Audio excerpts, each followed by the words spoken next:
चौथा मरहला, ये 3 रने थे जिनके साथ हजरत अली ने खिलाफत राशिदा की ज़माम कार अपने हाथ में लेकर काम शुरू किया। अभी उन्होंने काम शुरू किया ही था और शोरिश बर्पा करने वाले 2000 आदमियों की जमीयत मदीने में मौजूद थी कि हजरत तलहा और जुबैर रज़ियल्लाहु अन्हुमा चंद दूसरे असहाब के साथ उनसे मिले और कहा कि हमने अकामत हुदूद की शर्त पर आपसे बैत की है। अब आप उन लोगों से क़सास लीजिए जो हजरत उस्मान के कत्ल में शरीक थे। हजरत अली ने जवाब दिया, भाइयों, जो कुछ आप जानते हैं उससे मैं भी नावाकिफ नहीं हूँ, मगर मैं उन लोगों को कैसे पकड़ूं जो इस वक्त हम पर काबू याफ्ता हैं, ना कि हम उन पर। क्या आप हजरात इस काम की कोई गुंजाइश कहीं देख रहे हैं जिसे आप करना चाहते हैं? सब ने कहा नहीं। इस पर हजरत अली ने फरमाया, खुदा की कसम, मैं भी वही ख्याल रखता हूँ जो आपका है। जरा हालात सुकून पर आने दीजिए ताकि लोगों के हवास बरजा हो जाएं, ख्यालात की परागंदगी दूर हो और हुकूक वसूल करना मुमकिन हो जाए। इसके बाद ये दोनों बुजुर्ग हजरत अली से इजाजत लेकर मक्का मुअज़्ज़मा तशरीफ ले गए और वहां उम्मुल मोमिनीन हजरत आयशा रज़ियल्लाहु तआला अन्हा के साथ मिलकर उनकी ये राय करार पाई कि खून उस्मान का बदला लेने के लिए बसरा और कूफा से, जहां हजरत तलहा और जुबैर के बकसरत हामी मौजूद थे, फौजी मदद हासिल की जाए। चनाचा ये काफिला मक्का से बसरे की तरफ रवाना हो गया। बनी उमैया में से सईद बिन अल-आस और मरवान बिन अल-हकम भी उनके साथ निकले। मरउल ज़ोहरान यानी मौजूदा वादी फातिमा पहुंचकर सईद बिन अल-आस ने अपने ग्रोह के लोगों से कहा कि अगर तुम कातलीन उस्मान का बदला लेना चाहते हो तो इन लोगों को कत्ल कर दो जो तुम्हारे साथ इस लश्कर में मौजूद हैं। उनका इशारा हजरत तलहा और जुबैर वगैरह बुजुर्गों की तरफ था, क्योंकि बनी उमैया का आम ख्याल ये था कि कातलीन उस्मान सिर्फ वही नहीं हैं जिन्होंने उनको कत्ल किया या जो उनके खिलाफ शोरिश बर्पा करने के लिए बाहर से आए, बल्कि वो सब लोग भी उनके कातलीन में शामिल हैं जिन्होंने वक्तन फवक्तन हजरत उस्मान की पॉलिसी पर एतराज़ात किए थे या जो शोरिश के वक्त मदीना में मौजूद थे मगर कत्ल उस्मान को रोकने के लिए ना लड़े। मरवान ने कहा, नहीं, हम इनको यानी तलहा और जुबैर और हजरत अली रज़ियल्लाहु तआला अन्हो को एक दूसरे से लड़ाएंगे। दोनों में से जिसको भी शिकस्त होगी वो तो यूं खत्म हो जाएगा और जो फतयाब होगा वो इतना कमजोर हो जाएगा कि हम बाआसानी उससे निमट लेंगे। इस तरह इन अनासिर को लिए हुए ये काफिला बसरे पहुंचा और इसने इराक से अपने हजारहा हामियों की एक फौज इकट्ठी कर ली। दूसरी तरफ हजरत अली, जो हजरत माविया को ताबा फरमान बनाने के लिए शाम की तरफ जाने की तैयारी कर रहे थे, बसरे के इस इज्तिमा की तलाश सुनकर पहले इस सूरत हाल से निमटने के लिए मजबूर हो गए। लेकिन बकसरत सहाबा और उनके जेर असर लोग जो मुसलमानों की खाना जंगी को फितरी तौर पर एक फितना समझ रहे थे, इस मुहिम में उनका साथ देने के लिए तैयार न हुए। इसका नतीजा यही हुआ कि वही कातलीन उस्मान जिनसे पीछा छुड़ाने के लिए हजरत अली मौके का इंतजार कर रहे थे, इस थोड़ी सी फौज में जो हजरत अली ने फराहम की थी उनके साथ शामिल रहे। ये चीज उनके लिए बदनामी की मौजिब भी हुई और फितने की मौजिब भी। बसरे के बाहर जब उम्मुल मोमिनीन हजरत आयशा और अमीरुल मोमिनीन हजरत अली की फौजें एक दूसरे के सामने आईं, उस वक्त दर्दमंद लोगों की एक अच्छी खासी तादाद इस बात के लिए कोशा हुई कि अहले ईमान के इन दोनों ग्रोहों को मुतसादम ना होने दिया जाए। चनाचा उनके दरमियान मुसालहत की बातचीत करीब करीब तय हो चुकी थी, मगर एक तरफ हजरत अली की फौज में वो कातलीन उस्मान मौजूद थे जो ये समझते थे कि अगर उनके दरमियान मुसालहत हो गई तो फिर हमारी खैर नहीं, और दूसरी तरफ उम्मुल मोमिनीन की फौज में वो लोग मौजूद थे जो दोनों को लड़ाकर कमजोर कर देना चाहते थे। इसलिए उन्होंने बेकायदा तरीके से जंग बर्पा कर दी और वो जंगे जमल बर्पा होकर रही जिसे दोनों तरफ के अहले खैर रोकना चाहते थे। जंगे जमल के आगाज में हजरत अली ने हजरत तलहा और हजरत जुबैर को पैगाम भेजा कि मैं आप दोनों से बात करना चाहता हूँ। दोनों हजरात तशरीफ ले आए और हजरत अली ने उनको नबी सल्लल्लाहु अलैहि वसल्लम के इरशादात याद दिलाकर जंग से बाज रहने की तलकीन की। इसका असर ये हुआ कि हजरत जुबैर मैदान जंग से हटकर अलग चले गए और हजरत तलहा आगे की सफों से हटकर पीछे की सफों में जा खड़े हुए।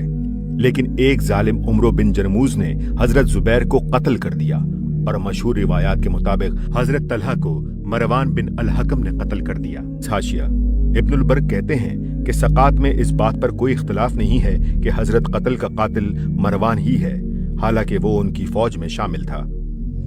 अल बदाया में अल्लामा इब्ने कसीर ने भी मशहूर रिवायत इसी को माना है। बहरहाल ये जंग बर्पा होकर रही और इसमें दोनों तरफ के 10,000 आदमी शहीद हुए। ये तारीख इस्लाम की दूसरी अजीम तरीन बदकिस्मती है जो शहादत उस्मान के बाद रोनुमा हुई और उसने उम्मत को मलूकियत की तरफ एक कदम और धकेल दिया। हजरत अली के मुकाबले में जो फौज लड़ी थी वो ज्यादातर बसरा और कूफा ही से फराहम हुई थी। जब हजरत अली के हाथों उसके 5,000 आदमी शहीद और हजारों आदमी मजरूह हो गए तो ये उम्मीद कैसे की जा सकती थी कि अब इराक के लोग इस यकजहती के साथ उनकी हिमायत करेंगे जिस यकजहती के साथ शाम के लोग हजरत मुआविया की हिमायत कर रहे थे। जंग सफ़ैन और उसके बाद के मराहिल में हजरत मुआविया के कैंप का इत्तेहाद और हजरत अली के कैंप का तफर्रका बुनियादी तौर पर इसी जंग जमल का नतीजा था। हकीकत में हजरत अली और हजरत तलहा और जुबैर के तसादुम का यही नतीजा था जिसके रोनमा होने की तवक्को मरवान बिन अल-हकम रखता था। इसीलिए वो हजरत तलहा और जुबैर के साथ लगकर बसरे गया था और अफसोस कि उसकी ये तवक्को 100% पूरी हो गई। हजरत अली ने इस जंग के सिलसिले में जो तर्ज अमल इख्तियार किया वो एक खलीफा राशिद और एक बादशाह के फर्क को पूरी तरह नुमाया कर देता है। उन्होंने अपनी फौज में पहले ही ये ऐलान कर दिया कि किसी भागने वाले का पीछा न करना, किसी जख्मी पर हमला न करना और फतह याब होकर मुखालफिन के घरों में न घुसना। फतह के बाद उन्होंने दोनों तरफ के शोहदा की नमाज जनाजा पढ़ाई और उन्हें यकसा एहतराम के साथ दफन कराया। तमाम माल जो लश्कर मुखालिफ से मिला था उसे माले गनीमत करार देने से कतई इंकार कर दिया और बसरे की जामा मस्जिद में उसको जमा करके ऐलान फरमा दिया कि जो अपना माल पहचान ले वो ले जाए। लोगों ने खबर उड़ाई कि अली ये इरादा रखते हैं कि बसरे के मर्दों को कत्ल और औरतों को लौंडियां बना ले। हजरत अली ने फौरन इसकी तरदीद की और फरमाया, मुझ जैसे आदमी से यह अंदेशा ना होना चाहिए। ये सलूक तो काफिरों के साथ करने का है, मुसलमानों के साथ ये सलूक नहीं किया जा सकता। बसरे में दाखिल हुए तो हर घर से औरतों ने गालियों और कोसनों की बौछार कर दी। हजरत अली ने अपनी फौज में ऐलान किया कि खबरदार किसी की बेपर्दगी न करना, किसी घर में न घुसना, किसी औरत से तारुज न करना, ख्वाह वो तुम्हें और तुम्हारे उमरा और सुलहा को गालियां ही क्यों न दें। हमको तो उन पर दस्त दराजी करने से उस वक्त भी रोका गया था जब ये मुशरिक थीं। अब हम उन पर हाथ कैसे डाल सकते हैं जबकि ये मुसलमान हैं। हजरत आयशा के साथ जो शिकस्त खोर्दा फरीक की असल कायद थीं, इंतहाई एहतराम का बर्ताव किया और पूरी हिफाजत के साथ उन्हें मदीने भेज दिया। हजरत जुबैर का कातिल इनाम पाने की उम्मीद लिए आया मगर आपने उसको जहन्नुम की बशारत दी और उसके हाथ में हजरत जुबैर की तलवार देखकर फरमाया, कितनी ही मर्तबा इस तलवार ने नबी सल्लल्लाहु अलैहि वसल्लम की हिफाजत की है। हजरत तलहा के साहबजादे मिलने आए तो बड़ी मोहब्बत के साथ उनको अपने पास बिठाया, उनकी जायदाद उनको वापस की और फरमाया, मुझे उम्मीद है कि आखिरत में तुम्हारे वालिद और मेरे दरमियान वही मामला पेश आएगा जो अल्लाह ताला ने कुरान में फरमाया है, वनज़अना मा फी सुदूरिहिम मिन गिल्लिन इख्वानन अला सुरुरिम मुतक़ाबिलीन। तर्जुमा, हम उनके दिलों की कदूरत निकाल देंगे और वो भाइयों की तरह एक दूसरे के सामने तख्तों पर बैठे होंगे। पांचवा मरहला, हजरत उस्मान की शहादत बमुताबिक 18 ज़िलहज 35 हिजरी के बाद हजरत नुमान बिन बशीर उनका खून से भरा हुआ कमीज और उनकी अहलिया मोहतरमा हजरत नाइला की कटी हुई उंगलियां हजरत मुआविया के पास दमिश्क ले गए और उन्होंने ये चीजें मंजरे आम पर लटका दी ताकि अहले शाम के जज्बात भड़क उठें। ये इस बात की खुली अलामत थी कि हजरत मुआविया खून उस्मान का बदला कानून के रास्ते से नहीं बल्कि गैर कानूनी तरीके से लेना चाहते हैं, वरना जाहिर है कि शहादत उस्मान की खबर ही लोगों में गम और गुस्सा पैदा करने के लिए काफी थी। उस कमीज और उन उंगलियों का मुजाहरा करके अवाम में इश्ताल पैदा करने की कोई हाजत न थी। इधर हजरत अली ने मनसब खिलाफत संभालने के बाद जो काम सबसे पहले किए उनमें से एक ये था कि मुहर्रम 36 हिजरी में हजरत मुआविया को शाम से माजूल करके हजरत सहल बिन हनीफ को उनकी जगह मुकर्रर कर दिया। मगर अभी ये नए गवर्नर तबूक तक ही पहुंचे थे कि शाम के सवारों का एक दस्ता उनसे आकर मिला और उसने कहा, अगर आप हजरत उस्मान की तरफ से आए हैं तो अहलन व सहलन, और अगर किसी और की तरफ से आए हैं तो वापस तशरीफ ले जाइए। ये इस बात का साफ नोटिस था कि शाम का सूबा नए खलीफा की अतात के लिए तैयार नहीं है। हजरत अली ने एक और साहब को अपने खत के साथ हजरत मुआविया के पास भेजा मगर उन्होंने उसका कोई जवाब न दिया और सफर 36 हिजरी में अपनी तरफ से एक लिफाफा अपने एक पैगाम्बर के हाथ उनके पास भेज दिया। हजरत अली ने लिफाफा खोला तो उसमें कोई खत न था। हजरत अली ने पूछा, ये क्या मामला है? उसने कहा, मेरे पीछे दमिश्क में 60,000 आदमी खूने उस्मान का बदला लेने के लिए बेताब हैं। हजरत अली ने पूछा, किससे बदला लेना चाहते हैं? उसने कहा, आपकी रगे गर्दन से। इसके साफ मानी ये थे कि शाम का गवर्नर सिर्फ अतात ही से मुनहरिफ नहीं है, बल्कि अपने सूबे की पूरी फौजी ताकत मरकजी हुकूमत से लड़ने के लिए इस्तेमाल करना चाहता है और उसके पेश नजर कातलीन उस्मान से नहीं बल्कि खलीफा वक्त से खूने उस्मान का बदला लेना है। ये सब कुछ इस चीज का नतीजा था कि हजरत माविया मुसलसल 16-17 साल एक सूबे और वो भी जंगी नुक्ता नजर से इंतहाई अहम सूबे की गवर्नरी पर रखे गए। इसी वजह से शाम खिलाफत इस्लामिया के एक सूबे की बनिस्बत उनकी रियासत ज्यादा बन गया था। मौर्रिखीन ने हजरत अली के हजरत माविया को माजूल करने का वाकया कुछ ऐसे अंदाज से बयान किया है जिससे पढ़ने वाला ये समझता है कि वो तदब्बुर से बिल्कुल ही कोरे थे। मुगैरा बिन शोबा ने उनको अकल की बात बताई थी कि माविया को ना छेड़ें, मगर उन्होंने अपनी नादानी से ये राय न मानी और हजरत माविया को ख्वामख्वाह भड़काकर मुसीबत मोल ले ली।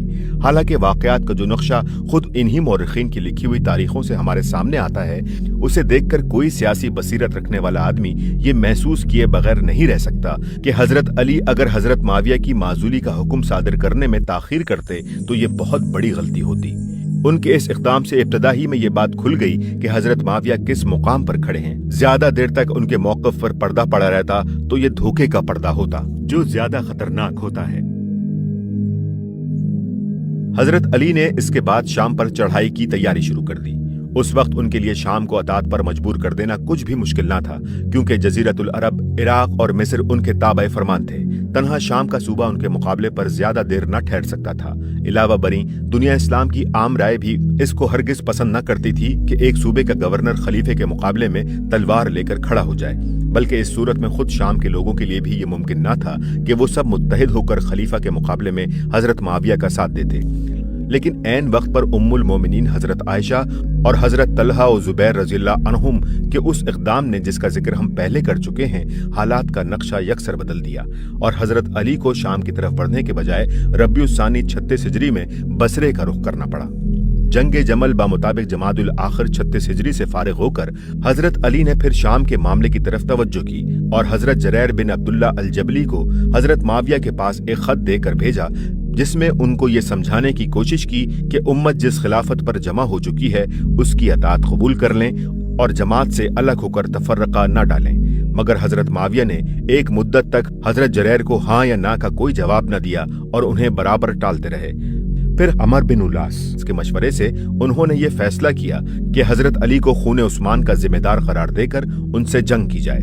दोनों हजरात को यकीन था कि जंग जमल के बाद अब हजरत अली की फौज पूरी तरह मुत्तहिद होकर उनके झंडे तले ना लड़ सकेगी और ना इराक इस दिलजमई के साथ उनकी हिमायत कर सकेगा जो अहले शाम में हजरत माविया के लिए पाई जाती थी।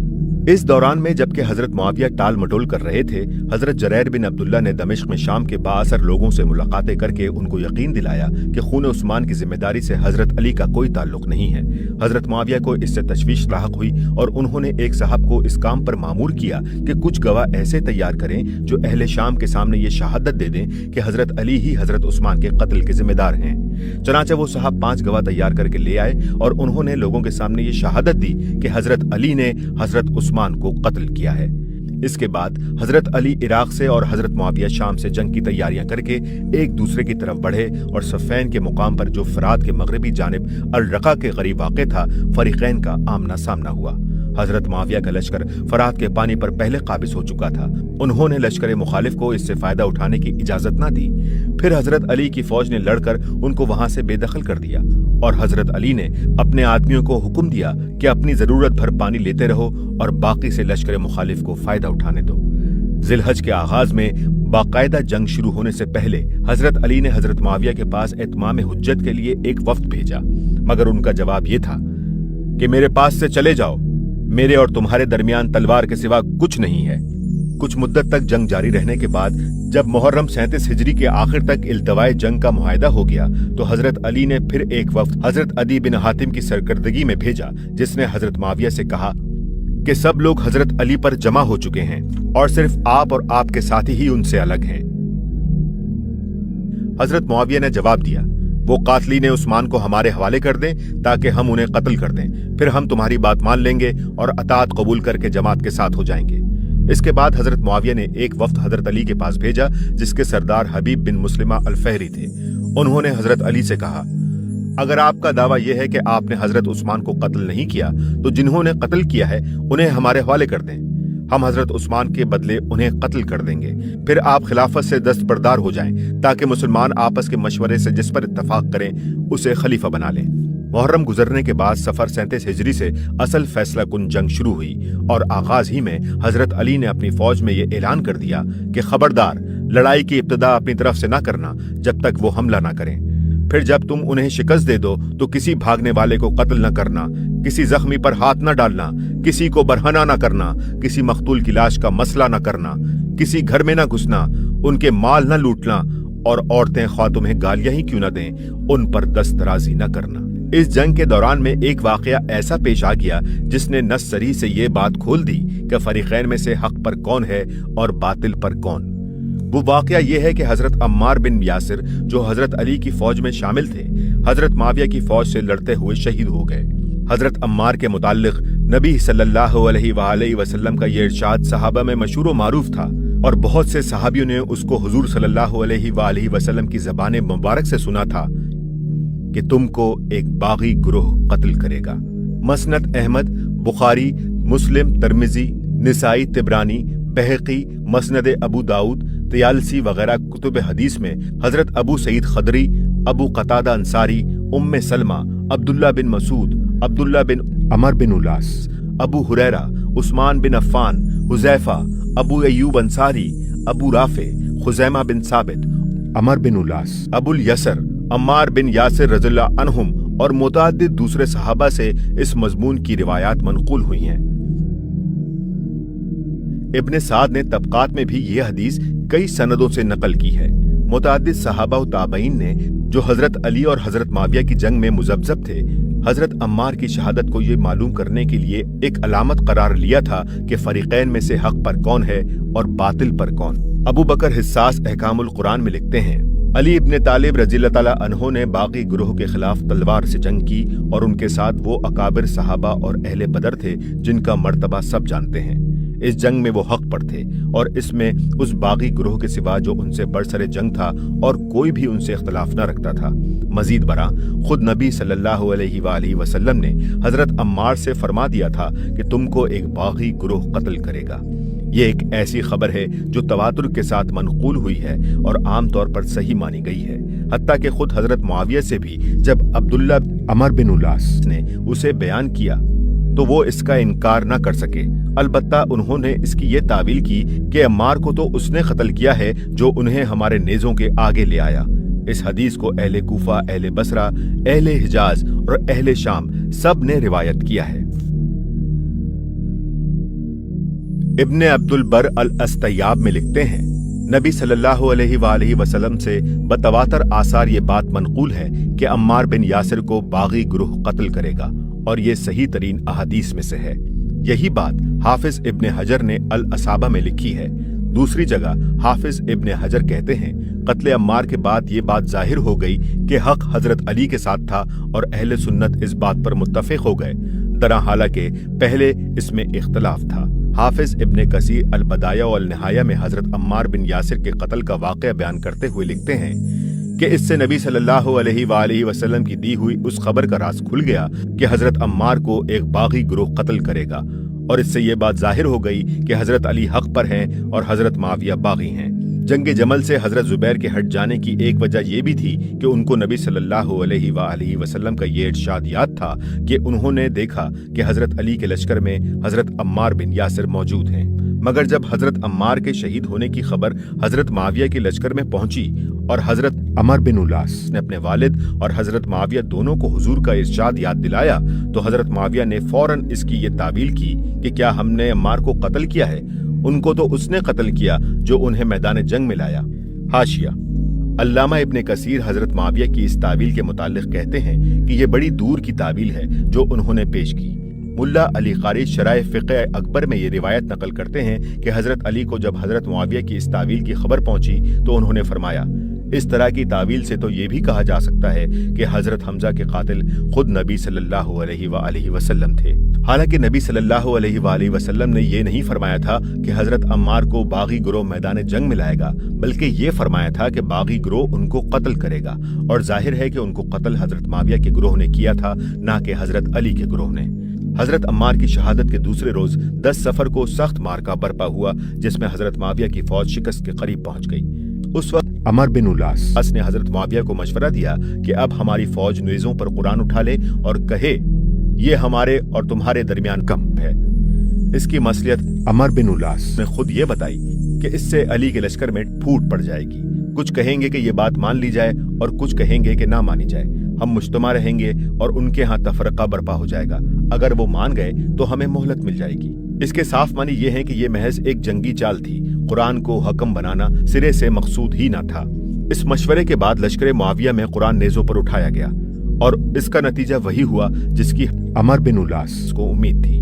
हजरत अली ने इराक के लोगों को लाख समझाया कि इस चाल में ना आओ और जंग को आखिरी फैसले तक पहुंच जाने दो, मगर उनमें फूट पड़कर रही और आखिरकार हजरत अली मजबूर हो गए कि जंग बंदी करके हजरत मुआविया से तहकीम का मुआहिदा कर लें।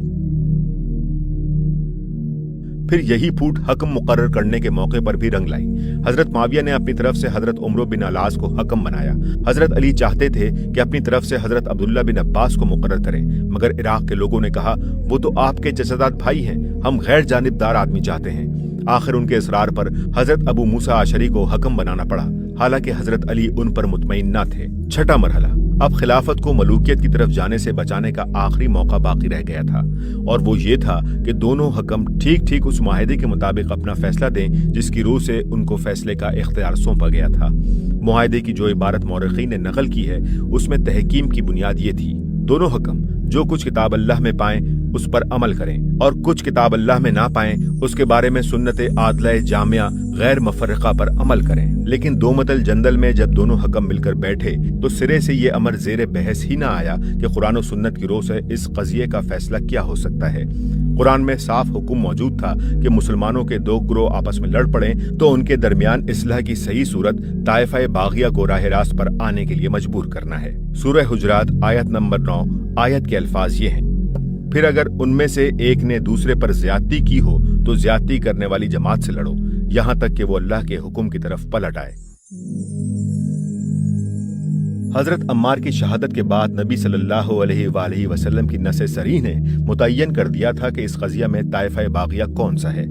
एक अमीर की इमारत कायम हो जाने के बाद उसकी अताअत न करने वाले के बारे में भी वाज़े अहादीस मौजूद थी। खून के दावे का भी शरीयत में साफ ज़ाब्ता मौजूद था, जिनके रूह से देखा जा सकता था कि हजरत माविया ने खून उस्मान के मुतालिक अपना दावा ठीक तरीके से उठाया है या गलत तरीके से, और मुआहिदा तहकीम की रूह से दोनों साहिबों के सुपुर्द ये काम सिरे से किया ही नहीं गया था कि वो खिलाफत के मसले का जो फैसला बतौर खुद मुनासिब समझें कर दें, बल्कि उनके हवाले फरीकैन का पूरा झगड़ा इस सराहत के साथ किया गया था कि उनके दरमियान अव्वलन किताब अल्लाह और फिर सुन्नत आदला के मुताबिक तस्फिया करें। मगर जब दोनों बुजुर्गों ने बातचीत शुरू की तो इन सारे पहलुओं को नजरअंदाज करके ये बहस शुरू कर दी कि खिलाफत का मसला अब कैसे तय किया जाए। अमर बिन उलास ने हजरत अबू मूसा अशरी से पूछा, आपके नजदीक इस मामले में क्या सूरत मुनासिब होगी? उन्होंने कहा, मेरी राय यह है कि हम इन दोनों हजरात यानी अली और माविया को अलग करके खिलाफत के मसले को मुसलमानों के बाहमी मशवरे पर छोड़ दें ताकि वो जिसे चाहे मुंतखब कर लें। हजरत अमर ने कहा, ठीक बात यही है जो आपने सोची है। इसके बाद दोनों साहब मजमा आम में आए जहां दोनों तरफ के 400 असहाब और कुछ गैर जानिबदार बुजुर्ग मौजूद थे। हजरत अमर ने हजरत अबू मूसा से कहा, आप इन लोगों को बता दीजिए कि हम एक राय पर मुत्तफिक हो गए हैं। हजरत अब्दुल्ला बिन अब्बास ने हजरत अबू मूसा से कहा, अगर आप दोनों एक राय पर मुत्तफिक हो गए हैं तो इस मुतफक्का फैसले का ऐलान अमर बिन उलास को करने दीजिए। मुझे अंदेशा है कि आप धोखा खा गए हैं। हजरत अबू मूसा ने कहा, मुझे इसका कोई खतरा नहीं है, हमने बिल-इत्तफाक एक फैसला किया है। फिर वो तकरीर के लिए उठे और इसमें ऐलान किया कि मैं और मेरे ये दोस्त यानी अमर बिन उलास एक बात पर मुत्तफिक हो गए हैं, और वो ये है कि हम अली और मुआविया को अलग कर दें और लोग बाहमी मशवरे से जिसको पसंद करें अपना अमीर बना लें। लिहाजा मैं अली और मुआविया को माजूल करता हूं। अब आप लोग अपना मामला खुद अपने हाथ में लें और जिसे अहल समझें अपना अमीर बना लें। इसके बाद अमर बिन उलास खड़े हुए और उन्होंने कहा, इन साहब ने जो कुछ कहा वो आप लोगों ने सुन लिया। इन्होंने अपने आदमी यानी हजरत अली को माजूल कर दिया है। मैं भी इनकी तरह उन्हें माजूल करता हूँ और अपने आदमी यानी हजरत माविया को कायम रखता हूँ, क्योंकि वो उस्मान बिन अफ़्फ़ान के वली और उनके खून के दावेदार और उनकी जानशीनी के सबसे ज्यादा मुस्तहिक हैं। हजरत अबू मूसा ने ये बात सुनते ही कहा, ये तुमने क्या किया? खुदा तुम्हें तौफीक ना दे, तुमने धोखा दिया और अहद की खिलाफ वर्जी की। हजरत साद बिन अबी वक्कास बोले, अफसोस तुम्हारे हाल पर है अबू मूसा, तुम अमर की चालों के मुकाबले में बड़े कमजोर निकले। हजरत अबू मूसा ने जवाब दिया, अब मैं क्या करूं? इस शख्स ने मुझसे एक बात पर इत्तफाक किया और फिर इससे दामन छुड़ा लिया। हजरत अब्दुर्रहमान बिन अबी बकर ने कहा, अबू मूसा इससे पहले मर गए होते तो इनके हक में ज्यादा अच्छा था। हजरत अब्दुल्ला बिन उमर ने कहा, देखो इस उम्मत का हाल कहाँ जा पहुंचा है। इसका मुस्तकबिल दो ऐसे आदमियों के हवाले कर दिया गया जिनमें से एक को इसकी कुछ परवाह नहीं कि वो क्या कर रहा है और दूसरा ज़ईफ है। दर हकीकत किसी शख्स को भी वहां इस अमर में शक न था कि दोनों के दरमियान उसी बात पर इत्तफाक हुआ था जो हजरत अबू मूसा अशरी ने अपनी तकरीर में कही थी, और अमर बिन उलास ने जो कुछ किया वो तयशुदा बात के बिल्कुल खिलाफ था। इसके बाद अमर बिन उलास ने जाकर हजरत माविया को खिलाफत की बशारत दी और हजरत अबू मूसा शर्म के मारे हजरत अली को मुंह न दिखा सके और सीधे मक्के चले गए। हाफिज इब्ने अमर बिन उलास के इस फेल की ये तौजीह करते हैं कि उन्होंने इस हालत में लोगों को बिला इमाम छोड़ना मुनासिब न समझा, क्योंकि उस वक्त लोगों में जो इख्तिलाफ बरपा था उसको देखते हुए उन्हें खतरा था कि ऐसा करना एक तवील व अरीज फसाद का मौजिब होगा। इसलिए उन्होंने मसलहत की बिना पर हजरत मुआविया को बरकरार रखा, और इज्तिहाद सही भी होता है और गलत भी। लेकिन जो इंसाफ पसंद आदमी भी नेज़ों पर कुरान उठाने की तजवीज से लेकर इस वक्त तक की रुदात पढ़ेगा वो मुश्किल ही से ये मान सकता है कि ये सब कुछ इज्तिहाद था। बिलाशुबा हमारे लिए रसूलुल्लाह सल्लल्लाहु अलैहि वसल्लम के तमाम सहाबा वाजिबुल एहतराम हैं, और बड़ा जुल्म करता है वो शख्स जो उनकी किसी गलती की वजह से उनकी सारी खिदमात पर पानी फेर देता है और उनके मर्तबे को भूलकर गालियां देने पर उतर आता है। मगर ये भी कुछ कम ज्यादती नहीं है कि अगर उनमें से किसी ने कोई गलत काम किया हो तो हम महज सहाबियत की रियायत से उसको इज्तिहाद करार देने की कोशिश करें। बड़े लोगों के गलत काम अगर उनकी बड़ाई के सबब से इज्तिहाद बन जाएं, तो बाद के लोगों को हम क्या कहकर ऐसे इज्तिहादात से रोक सकते हैं? इज्तिहाद के तो मानी ही ये हैं कि अम्र हक मालूम करने के लिए आदमी अपनी इंतहाई हद वसा तक कोशिश करे।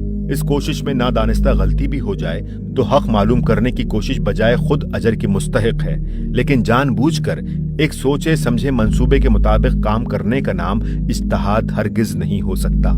दर हकीकत इस तरह के मामलात में अफरात व तफरीद दोनों ही यकसां एतराज के लायक हैं। कोई गलत काम महज शर्फ सहाबियत की वजह से मुशर्रफ नहीं हो जाता, बल्कि सहाबी के मर्तबा बुलंद की वजह से वो गलती और ज्यादा नुमाया हो जाती है।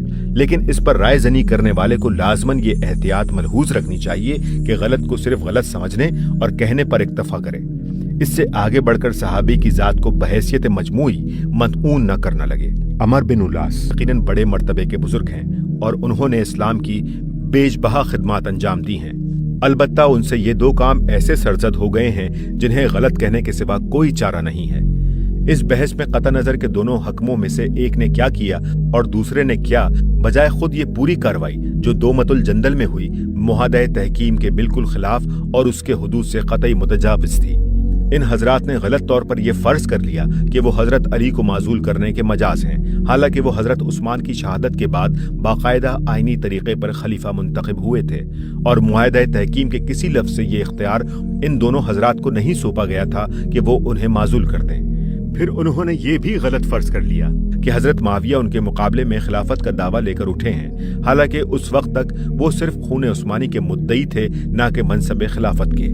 मजीद बरा उनका ये मफरूजा भी गलत था कि वो खिलाफत के मसले का फैसला करने के लिए हकम बनाए गए हैं। मुआहदा तहकीम में इस मफरूजे के लिए कोई बुनियाद मौजूद न थी। इसी बिना पर हजरत अली ने उनके फैसले को रद्द कर दिया और अपनी जमात में तकरीर करते हुए फरमाया, सुनो, ये दोनों साहिब जिन्हें तुम लोगों ने हकम मुकर्रर किया था, उन्होंने कुरान के हुक्म को पीठ पीछे डाल दिया और खुदा की हिदायत के बगैर इनमें से हर एक ने अपने ख्यालात की पैरवी की और ऐसा फैसला दिया जो किसी वाज़े हुज्जत और सुन्नत माजिया पर मबनी नहीं है।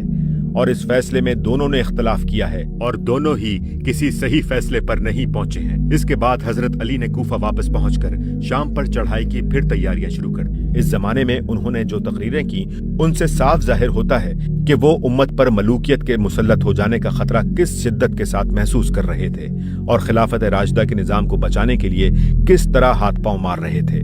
ایک تقریر میں وہ فرماتے ہیں، خدا کی قسم اگر یہ لوگ تمہارے حاکم بن گئے تو تمہارے درمیان کسرا اور ہرقل کی طرح کام کریں گے۔ ایک دوسری تقریر میں انہوں نے فرمایا، چلو ان لوگوں کے مقابلے میں جو تم سے اس لیے لڑ رہے ہیں کہ ملوک جبابرہ بن جائیں اور اللہ کے بندوں کو اپنا غلام بنا لیں۔ مگر عراق کے لوگ ہمت ہار چکے تھے اور خوارج کے فتنے نے حضرت علی کے لیے مزید ایک درد سر پیدا کر دیا تھا۔ عمر بن الاس کی تدبیروں سے مصر اور شمالی افریقہ کے علاقے بھی ان کے ہاتھ سے نکل گئے اور دنیا اسلام عملاً دو متحارب حکومتوں میں بٹ گئی۔ آخر کار حضرت علی کی شہادت بمطابق رمضان 40 ہجری اور پھر حضرت حسن کی مصالحت بمطابق 41 ہجری نے میدان حضرت معاویہ کے لیے پوری طرح خالی کر دیا۔ اس کے بعد جو حالات پیش آئے انہیں دیکھ کر بہت سے وہ لوگ بھی جو پہلے حضرت علی اور ان کے مخالفین کی لڑائیوں کو محض فتنہ سمجھ کر غیر جانبدار رہے تھے، یہ اچھی طرح جان گئے کہ حضرت علی کس چیز کو قائم رکھنے اور امت کو کس انجام سے بچانے کے لیے اپنی جان کھپا رہے تھے۔ حضرت عبداللہ بن عمر نے اپنے آخری زمانے میں کہا، مجھے کسی چیز پر اتنا افسوس نہیں ہے جتنا اس بات پر ہے کہ میں نے علی رضی اللہ تعالیٰ عنہ کا ساتھ کیوں نہ دیا۔ ابراہیم النقعی کی روایت ہے کہ مسروق بن اجدہ حضرت علی کا ساتھ نہ دینے پر توبہ و استغفار کیا کرتے تھے۔ حضرت عمر بن الاس کو عمر بھر اس بات پر سخت ندامت رہی کہ وہ حضرت علی کے خلاف جنگ میں حضرت معاویہ کے ساتھ کیوں شریک ہوئے تھے۔ حضرت علی نے اس پورے فتنے کے زمانے میں جس طرح کام کیا وہ ٹھیک ٹھیک ایک خلیفہ راشد کے شایع نشان تھا۔ البتہ صرف ایک چیز ایسی ہے جس کی مدافعت میں مشکل ہی سے کوئی بات کہی جا سکتی ہے، وہ یہ کہ جنگ جمل کے بعد انہوں نے قاتلین عثمان کے بارے میں اپنا رویہ بدل دیا۔ جنگ جمل تک وہ ان لوگوں سے بیزار تھے، بادل نخواستہ ان کو برداشت کر رہے تھے اور ان پر گرفت کرنے کے لیے موقع کے منتظر تھے۔ حضرت عائشہ اور حضرت طلحہ و زبیر سے گفتگو کرنے کے لیے جب انہوں نے حضرت قعقاع بن عمرو کو بھیجا تو ان کی نمائندگی کرتے ہوئے حضرت قعقاع نے کہا تھا کہ حضرت علی نے قاتلین عثمان پر ہاتھ ڈالنے کو اس وقت تک مؤخر کر رکھا ہے جب تک وہ انہیں پکڑنے پر قادر نہ ہو جائیں۔ آپ لوگ بیعت کر لیں تو پھر خون عثمان کا بدلہ لینا آسان ہو جائے گا۔ پھر جنگ سے عین پہلے جو گفتگو ان کے اور حضرت طلحہ و زبیر کے درمیان ہوئی اس میں حضرت طلحہ نے ان پر الزام لگایا کہ آپ خون عثمان کے ذمہ دار ہیں اور انہوں نے جواب میں فرمایا، عثمان کے قاتلوں پر خدا کی لعنت۔ لیکن اس کے بعد بتدریج وہ لوگ ان کے ہاں تقرب حاصل کرتے چلے گئے جو حضرت عثمان کے خلاف شورش برپا کرنے اور بالآخر انہیں شہید کرنے کے ذمہ دار تھے، حتیٰ کہ انہوں نے مالک بن حارث الاشتر اور محمد بن ابی بکر کو گورنری کے عہدے تک دے دیے۔ طرح حالانکہ قتل عثمان میں ان دونوں صاحبوں کا جو حصہ تھا وہ سب کو معلوم ہے۔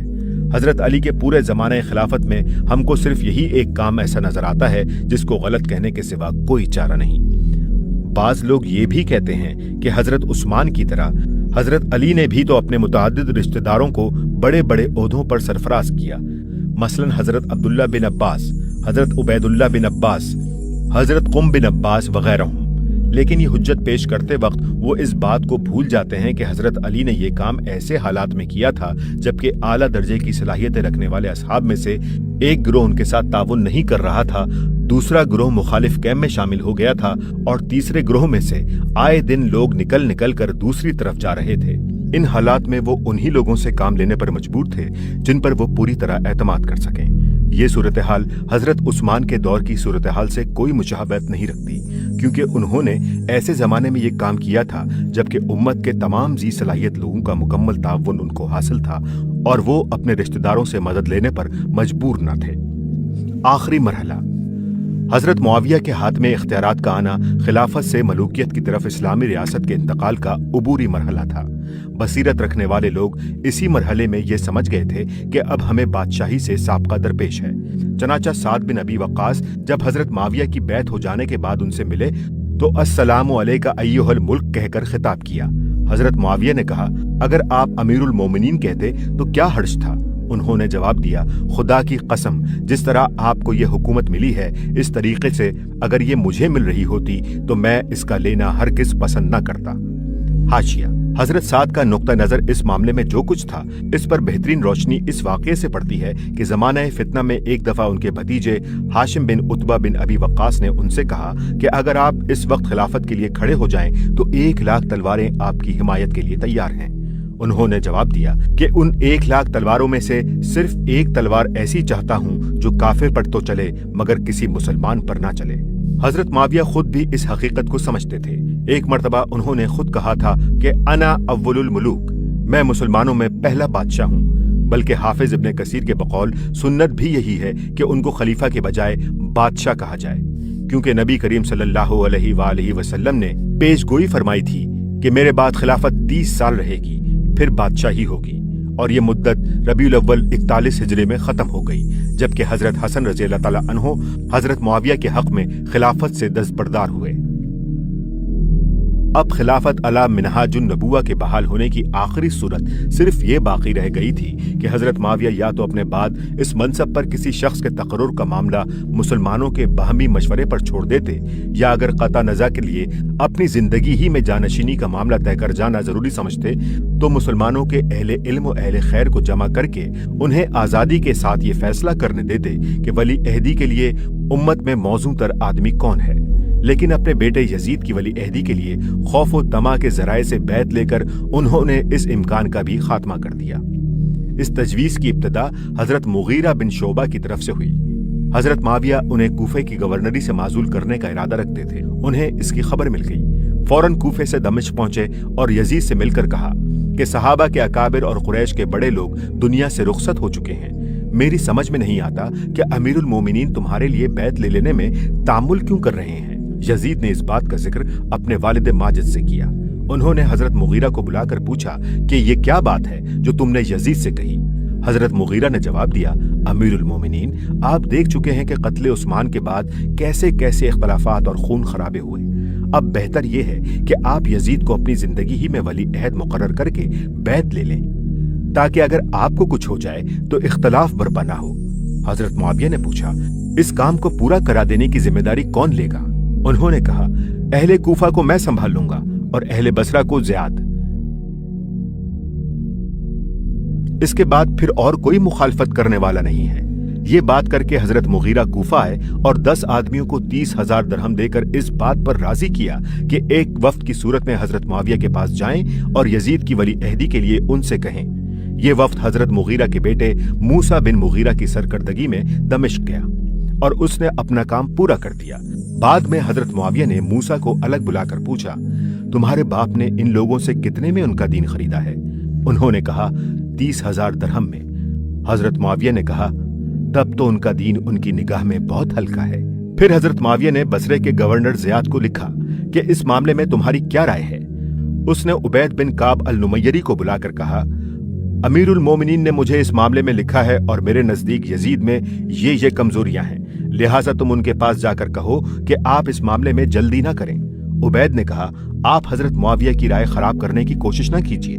मैं जाकर यजीद से कहता हूँ कि अमीरुल मोमिनीन ने इस मामले में अमीर ज़ियाद का मशवरा तलब किया है और उनका ख्याल यह है कि लोग इस तजवीज़ की मुखालफत करेंगे, क्योंकि तुम्हारे बाज़ तौर तरीके लोगों को नापसंद हैं।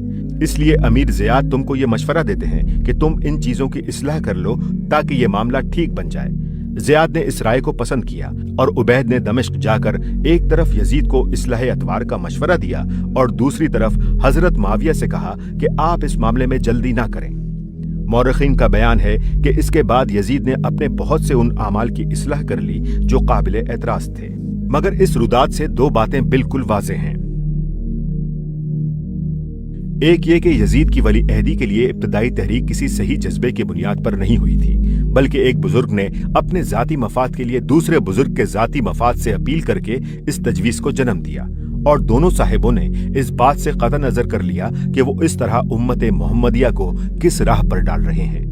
दूसरे ये कि यजीद बजाय खुद इस मर्तबे का आदमी न था कि हजरत मुआविया का बेटा होने की हैसियत से कतई नजर करते हुए कोई शख्स ये राय कायम करता कि हजरत मुआविया के बाद उम्मत की सरबराही के लिए वो मौजू तरीन आदमी है। ज़ियाद की वफात यानी 53 हिजरी के बाद हजरत मुआविया ने यजीद को वली अहद बनाने का फैसला कर लिया और बाअसर लोगों की राय हमवार करने की कोशिश शुरू कर दी। इस सिलसिले में उन्होंने हजरत अब्दुल्ला बिन उमर को 1 लाख दिरहम भेजे और यजीद की बैत के लिए राजी करना चाहा। उन्होंने कहा, अच्छा, ये रुपया इस मकसद के लिए भेजा गया है, फिर तो मेरा दीन मेरे लिए बड़ा ही सस्ता हो गया। ये कहकर उन्होंने रुपया लेने से इनकार कर दिया। फिर हजरत मुआविया ने मदीने के गवर्नर मरवान बिन अल हकम को लिखा कि मैं अब बूढ़ा हो गया हूँ, चाहता हूँ कि अपनी जिंदगी ही में किसी को जानशीन मुकर्रर कर दूं, लोगों से पूछूं कि जानशीन मुकर्रर करने के मामले में वो क्या कहते हैं। मरवान ने अहले मदीना के सामने ये बात पेश की। लोगों ने कहा, ऐसा करना ऐन मुनासिब है। इसके बाद हजरत मुआविया ने मरवान को फिर लिखा कि मैंने जानशीनी के लिए यजीद को मुंतखब किया है। मरवान ने फिर ये मामला अहले मदीना के सामने रख दिया और मस्जिद नबवी में तकरीर करते हुए कहा, अमीरुल मोमिनीन ने तुम्हारे लिए मुनासिब आदमी तलाश करने में कोई कसर उठा नहीं रखी है और अपने बाद अपने बेटे यजीद को जानशीन बनाया है। ये बहुत अच्छी राय है जो अल्लाह ने उनको सुझाई। अगर वो उसको जानशीन मुकर्रर कर रहे हैं तो ये कोई नई बात नहीं। अबू बकर और उमर ने भी जानशीन मुकर्रर किए थे। इस पर हजरत अब्दुर्रहमान बिन अबी बकर उठे और उन्होंने कहा, झूठ बोलते हो तुम ए मरवान, और झूठ कहा मुआविया ने। तुमने हरगिज उम्मत मोहम्मदिया की भलाई नहीं सोची है। तुम इसे कैसरियत बनाना चाहते हो कि जब एक कैसर मरा तो उसकी जगह उसका बेटा आ गया। ये सुन्नत अबू बकर और उमर नहीं है। उन्होंने अपनी औलाद में से किसी को जानशीन नहीं बनाया था। मरवान ने कहा, पकड़ो इस शख्स को, यही है वो जिसके मुताल्लिक कुरान में अल्लाह ताला ने फरमाया है, वल्लज़ी क़ाल लिवालिदैहि उफ़्फ़िल लकुमा। सूरह आकाफ आयत नंबर 17। हजरत अब्दुर्रहमान ने भागकर हजरत आयशा के हुजरे में पनाह ली। हजरत आयशा चीख उठी कि झूठ कहा मरवान ने। हमारे खानदान के किसी फर्द के मामले में ये आयत नहीं आई है, बल्कि एक और शख्स के मामले में आई है जिसका नाम मैं चाहूं तो बता सकती हूँ। अलबत्ता मरवान के बाप पर रसूलुल्लाह सल्लल्लाहु अलैहि वसल्लम ने लानत की थी, जबकि मरवान अभी उसकी सलब में था। इस मजलिस में हजरत अब्दुर्रहमान की तरह हजरत हुसैन बिन अली, हजरत अब्दुल्ला बिन उमर और हजरत अब्दुल्ला बिन जुबैर ने भी यजीद की वली अहदी मानने से इनकार कर दिया। हाशिया, इस वाक़े का मुख्तसर जिक्र बुखारी तफसीर सूरह अहकाफ में है। हाफिज इब्ने हजर ने फतह अल बारी में इसकी तफसीलात नसाई, इस्माइली, इब्नुल मंजर, अबू याली और इब्ने अबी हातिम से नकल की हैं, और हाफिज इब्ने कसीर ने भी अपनी तफसीर में इब्ने अबी हातिम और नसाई के हवाले से इसकी बाज़ तफसीलात को नकल किया है। इब्नुल असीर ने लिखा है कि बाज़ रिवायात की रूह से हजरत अब्दुर्रहमान बिन अबी बकर का इंतकाल 53 हिजरी में हो चुका था, इसलिए अगर ये सही है तो वो इस मौके पर मौजूद नहीं हो सकते थे। लेकिन हदीस की मोतबर रिवायतें इसके खिलाफ हैं, और अल बदाया में हाफिज इब्ने कसीर बताते हैं कि हजरत अब्दुर्रहमान का इंतकाल 58 हिजरी में हुआ है। इसी जमाने में हजरत मुआविया ने मुख्तलिफ इलाकों से वफूद भी तलब की और ये मामला उनके सामने रखा। जवाब में लोग खुशामदाना तकरीरें करते रहे, मगर हजरत अहनफ बिन कैस खामोश रहे। हजरत मुआविया ने कहा, अबू बहर, तुम क्या कहते हो? उन्होंने कहा, हम सच कहें तो आपका डर है, झूठ बोलें तो खुदा का डर है। अमीरुल मोमिनीन, आप यजीद के शबो रोज, खिलवत व जलवत, आमदोरफ्त, हर चीज को खूब जानते हैं। अगर आप उसको अल्लाह और इस उम्मत के लिए वाकई पसंदीदा जानते हैं तो इसके बारे में किसी से मशवरा न लीजिए, और अगर आपके इल्म में वो इससे मुख्तलिफ है तो आखिरत को जाते हुए दुनिया उसके हवाले करके ना जाइए। रहे हम तो हमारा काम तो बस ये है कि जो हुक्म मिले उस पर समयना व अताना कह दें। इराक, शाम और दूसरे इलाकों से बैत लेने के बाद हजरत मुआविया खुद हिजाज तशरीफ ले गए, क्योंकि वहां का मामला सबसे अहम था और दुनिया इस्लाम की वो बाअसर शख्सियतें जिनसे मज़ाहमत का अंदेशा था वहीं रहती थीं। मदीने के बाहर हजरत हुसैन, हजरत इब्ने जुबैर, हजरत इब्ने उमर और हजरत अब्दुर्रहमान बिन अबी बकर उनसे मिले। हजरत मुआविया ने उनसे ऐसा दरश्त बर्ताव किया कि वो शहर छोड़कर मक्के चले गए। इस तरह मदीने का मामला आसान हो गया। फिर उन्होंने मक्के का रुख किया और उन चारों असहाब को खुद शहर के बाहर बुलाकर उनसे मिले। इस मर्तबा उनका बर्ताव उसके बरक्स था जो मदीने के बाहर उनसे किया था। उन पर बड़ी मेहरबानियां की, उन्हें अपने साथ लिए हुए शहर में दाखिल हुए। फिर तखलिये में बुलाकर उन्हें यजीद की बैत पर राजी करने की कोशिश की। हजरत अब्दुल्ला बिन जुबैर ने जवाब में कहा, आप 3 कामों में से एक काम कीजिए, या तो नबी सल्लल्लाहु अलैहि वसल्लम की तरह किसी को जानशीन ना बनाइए, लोग खुद इस तरह किसी को अपना खलीफा बना लेंगे जिस तरह उन्होंने हजरत अबू बकर को बनाया था, या फिर वो तरीका इख्तियार कीजिए जो हजरत अबू बकर ने किया कि अपनी जानशीनी के लिए हजरत उमर जैसे शख्स को मुकर्रर किया जिनसे उनका कोई दूर परे का रिश्ता भी न था, या फिर वो तरीका इख्तियार कीजिए जो हजरत उमर ने किया कि 6 आदमियों की शूरा तजवीज की और उसमें उनकी औलाद में से कोई शामिल न था। हजरत मुआविया ने बाकी हजरात से पूछा, आप लोग क्या कहते हैं? उन्होंने कहा, हम भी वही कहते हैं जो इब्ने जुबैर ने कहा है। इस पर हजरत मुआविया ने कहा, अब तक मैं तुम लोगों से दरगुजर करता रहा हूँ। अब मैं खुदा की कसम खाकर कहता हूँ कि अगर तुम में से किसी ने मेरी बात के जवाब में एक लफ्ज भी कहा तो दूसरी बात उसकी जबान से निकलने की नौबत न आएगी, तलवार उसके सर पर पहले पड़ चुकी होगी। फिर अपने बॉडीगार्ड के अफसर को बुलाकर हुक्म दिया कि इनमें से हर एक पर एक एक आदमी मुकर्रर कर दो और उसे ताकीद कर दो कि इनमें से जो भी मेरी बात की तरदीद या तायीद में जबान खोले उसका सर कलम कर दे। इसके बाद वो उन्हें लिए हुए मस्जिद में आए और ऐलान किया कि ये मुसलमानों के सरदार और बेहतरीन लोग जिनके मशवरे के बगैर कोई काम नहीं किया जाता यजीद की वली अहदी पर राजी हैं और उन्होंने बैत कर ली है, लिहाजा तुम लोग भी बैत कर लो। अब लोगों की तरफ से इनकार का कोई सवाल ही बाकी न था।